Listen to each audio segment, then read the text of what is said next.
Dzisiaj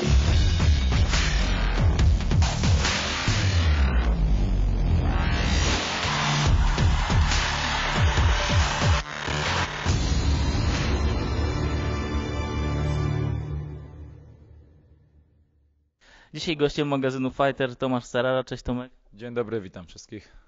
Uważasz, że jesteś najlepszym polskim kickbokserem? Często faktycznie określają mnie takim mianem. Nie wiem, ogólnie jestem taką bardziej skromną osobą, więc ciężko mi o sobie powiedzieć najlepszy. No naprawdę wkładam kupę zdrowia w to, żeby być najlepszym. Jeśli słyszę takie opinie z zewnątrz, to tak, no nie będę się bronił. Wydaje mi się, że faktycznie tak jest. W swojej wadze na pewno. Znam właściwie chłopaków w kickboxingu od lat, zajmuję się tym prawie od dziecka, więc nie chciałbym komukolwiek ujmować przez to, że to ja jestem najlepszy, wy mi odstajecie. Jest naprawdę kupa dobrych nazwisk w Polsce, w swojej wadze uważam się za najlepszego. Kickboxing został trochę medialnie zepchnięty przez MMA i boks zawodowy. Jakbyś mógł powiedzieć twoim zdaniem na dzień dzisiejszy, jak kondycja polskiego kickboxingu, jeśli chodzi o sport?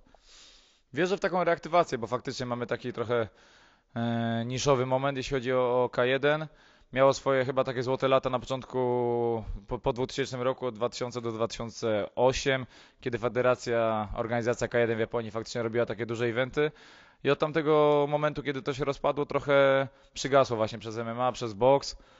Nie wiem czemu, dla mnie to nadal jest najbardziej efektowna formuła walki, dlatego sam wiernie przy niej zostałem. No, wierzę w reaktywację, wierzę w to, że faktycznie jest organizacja FEN, w której sam walczę, trafiło to na duże ekrany. Mam nadzieję, że faktycznie jeszcze będzie głośno. No to nie jest tak, wspomniałeś o tym FEN, że stoczyłeś, sam mówisz, około 150 walk razem z amatorskimi, a zaczynasz zdobywać medialną popularność w polskich mediach dopiero po tym, jak podpisałeś właśnie z Fight Exclusive Night ten kontrakt? Tak, takim dużym asem w rękawie organizacji faktycznie jest telewizja Polsat. To, co powiedziałem wcześniej, faktycznie do szerokiego grona ludzi dociera. Moje walki, mam nadzieję, będą się podobać. Staram się robić zawsze efektowne walki, bo w tym sporcie, co jest charakterystyczne, faktycznie dużo osób mówi, że podobają mi się walki w MMA, dopóki biją się w stójce, parter czasem staje się mniej efektowny, bo większość ludzi, którzy oglądają walki, nie mają takiego dużego pojęcia tak naprawdę, co się dzieje w tym parterze. Walka w stójce jest dużo bardziej przejrzysta. To, co z kolei odróżnia od boksu, najbardziej popularny dystans walki to są 3 rundy po 3 minuty, więc trzeba się niejako zerwać z łańcucha i od początku trzymać wysokie tempo walki. Dlatego w takiej nawet 9-minutowej walce potrafi padać więcej knockdownów, knockoutów. Dlatego uważam, że ta dyscyplina sportu jest tak charakterystyczna i wyjątkowa. Czy jest jakiś przeciwnik taki twój wymarzony, z którym bardzo chciałbyś się zmierzyć? Może jakiś rewanż sprzed lat? Czy jest ci wszystko jedno, kogo dostaniesz? Byle byłby dobry. Tak, byle byłby dobry i specjalnie nie mam jakichś tam faktycznie rewanżów, które bym chciał odbywać. Duże nazwiska, duże wyzwania, to co mnie interesuje, takimi właściwie dominującymi zawodnikami w tej kategorii wagowej. Gokhan Saki, Tyrone Spong. I szczerze mówiąc, za parę tygodni kończę 30 lat, więc zaczynam tak naprawdę najlepszy okres w swojej karierze. Więc teraz albo nigdy tak naprawdę i faktycznie chciałem jeszcze zrobić kilka walk takich naprawdę ciężkich, żeby się do tych szczytowych przygotować. Ale chciałem w ciągu najbliższych kilku lat mieć okazję zmierzyć się z którymś z tych przeciwników, których wymieniłem. A jak po tylu latach dalej zdobywasz motywację przed każdą kolejną walką? Nie masz czegoś takiego, że robisz po prostu to na takim już automacie? Nie ma już takich emocji jak kiedyś? Emocje są, znaczy sam sobie nieraz zadawałem to pytanie, czy czasem się gdzieś nie wypaliłem, ale chyba nie, naprawdę przez to, że nie zmieniłem nigdy swojej profesji, właśnie przez ten kryzys, o którym mówiliśmy w K1. Tak naprawdę ja to cały czas dla mnie to jest takie ogromne hobby, pasja, ja robię właściwie tylko to, prowadzę sekcję. Tak, mówię, często zadawałem sobie to pytanie, czy się nie wypaliłem, ale chyba nie. Każda walka daje mi taki bodziec do dodatkowej pracy, ciężkiej pracy.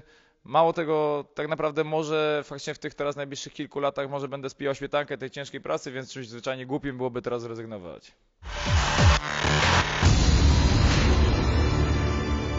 W kolejnym odcinku naszego cyklu Zostań Mistrzem zostajemy troszeczkę przy stójce. Zrobimy sobie jedną rzecz, która często dawała mi sprowadzenie w walce. Ja nigdy nie byłem żadnym wybitnym zapaśnikiem i nie było to żadna tajemnica. To raczej ja broniłem się przed sprowadzeniami i specjalnie zapraszałem do baterów. ale jeżeli nadawała się, gdzieś tam zdarzała się okazja, żeby złapać nogę rywala, to wtedy jak najbardziej z chęcią to wykorzystywałem. Jedna z moich ulubionych technik po przechwycie niskiego kopnięcia.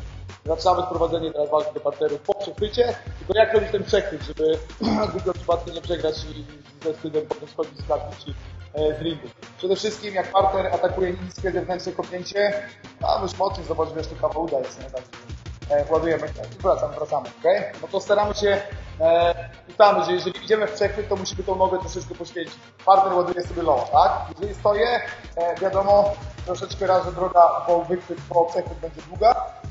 Dwa, że tak naprawdę nie zaboli, bo jak włożę 100% swojej siły, to po co tracić troszeczkę mięśnia. I teraz staramy się jakby zniwelować troszeczkę efekty tego niskiego kopnięcia poprzez obniżenie pozycji nisko, tak, żeby low, który jest celowany na udo, spadł w okolicy bioder. Oczywiście przyczepy też bolą, ale jak trafi w kość, to przynajmniej to się go zaboli i będzie jakaś sprawiedliwość na tym świecie, tak? Czyli jeżeli ładuję sobie niskie kopnięcie, staram się obniżyć pozycję do rywala. Poza tym, że muszę być spięty mięsień, jeżeli chcę, aby ten low nie posadził mnie do maty, tak? No.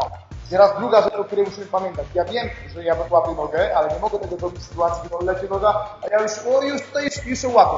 Okay? Bo bardzo często jest tak, że partner zasugeruje, że jest to bliskie kopnięcie, ręka idzie w dół, hop, hej! No, a poszło wysoko, tak? I nagle okazuje się, że zgasło światło.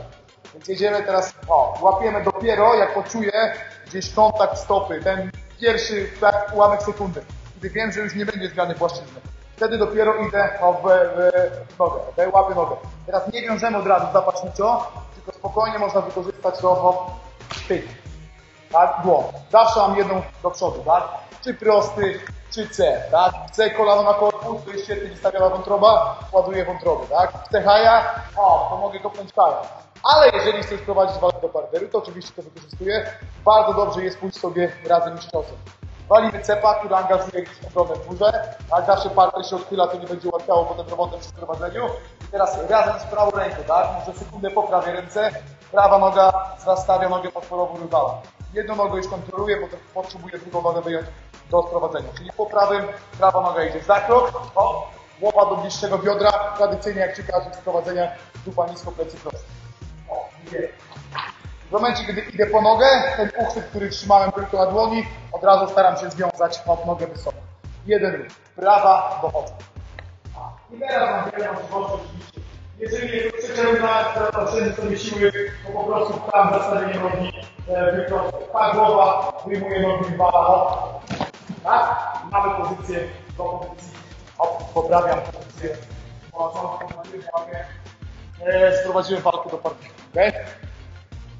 Jeszcze raz. Raz. Dwa. Zastawiam. Oczywiście, jeżeli mam wiele siły i chcę zrobić to widowiskowo, chłopam wszystko, aby rywala wynieść. Tak? I pójdź mocno w ziemię. Okej? Jeszcze raz. Przechwycik.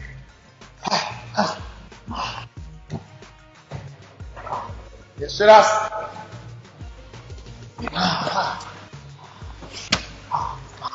Zostaję w górze, idę w parter. Jak chcecie, sami już rozwiązujecie dalej tę sytuację. Dziękujemy. Dziękujemy ładnie.